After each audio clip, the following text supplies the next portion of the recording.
Mapagpalang umaga po sa inyo lahat, mga kalingap, at sa lahat ng mga nanonood ng aking vlog. Ako po si Kalingap Lydia na ngayon ay nandito sa Grand Terminal Lucena City. At ngayon pa lang po ako uwi galing Batangas. Kaya pasensya na po, hindi po ako makapag-load.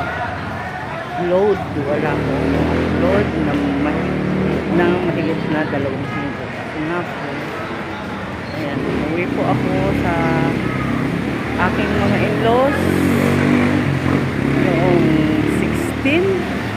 April 16 para mag-alaga sa aking mother-in-law na may sakit. Kaya ngayon lang po ako uwi sa amin ngayon sa Katanawan. Hindi pa po ako makakadiretso ng landing pad umaga. Then, almost 1 month na po mula sa akin. Ngayon po nandito ako sa Grand Terminal Lucena papuntang Katanawan, Quezon.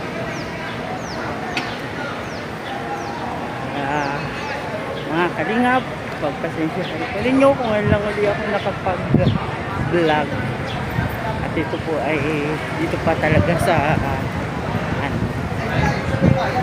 sa Grand Terminal. Ngayon, bibili ako ng pasalubong sa aking phone.